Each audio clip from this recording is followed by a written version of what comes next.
असं लोगो केलं.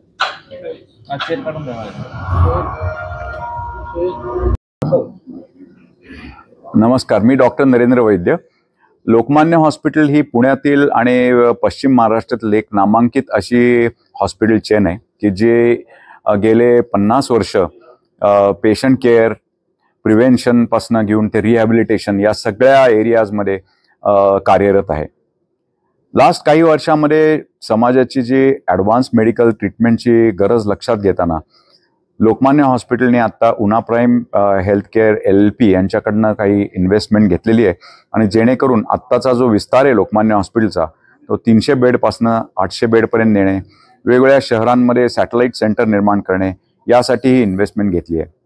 आजपर्यंत लोकमान्यमध्ये जवळजवळ 70% काम हे ऑर्थोपेडिक क्षेत्रात होत होतं. त्याच्यामध्ये जॉईंट रिप्लेसमेंट, मणक्यावरचे ऑपरेशन्स, ॲक्सिडेंट आणि ट्रॉमा, आर्थ्रोस्कोपी, स्पोर्ट्स मेडिसिन हे आमचे जास्त करून विभाग कार्यरत होते. यापुढे जाताना neurosurgery, neurosciences, plastic surgery, onco surgery म्हणजे कॅन्सर सर्जरी, त्याच्यानंतर ऑर्गन ट्रान्सप्लांट अशा वेगवेगळ्या super special, robotic general surgery या सगळ्या वेगवेगळ्या क्षेत्रातील अत्याधुनिक ट्रीटमेंट पद्धती ह्या 800 बेडमध्ये पुढच्या 3 ते 4 वर्षामध्ये डेव्हलप करण्याचा लोकमान्य हॉस्पिटलचा मानस आहे.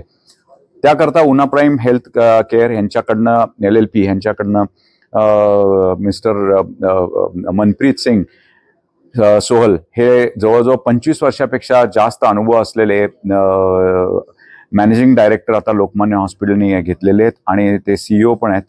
त्यांच्याबरोबर अनेक प्रोफेशनल ॲडमिनिस्ट्रेटर टीम, अनेक एक्सपिरियन्स डॉक्टर्स हे सर्व आता लोकमान्याला अटॅच होत आहेत आणि पुढच्या 3 ते 4 वर्षांमध्ये डेफिनेटली लोकमान्य ही एक क्वार्टरनरी म्हणजे अगदी मॅक्सिमम स्पेशलाइज्ड जी ट्रीटमेंट असती, मी आत्ता जे ब्रांचेस सांगितलं त्यामध्ये डेफिनेटली ही एक नामांकित संस्था होईल. पेशंट सेंटरसाठी, पेशंटसाठी लोकमान्य कायमच कार्यरत राहिले. कुठल्याही पेशंटला आजपर्यंत परत न पाठवता ट्रीटमेंट देणं ही लोकमान्याची परंपरा लास्ट 5 दशकांची आहे, ती आम्ही यापुढेही चालू ठेवू.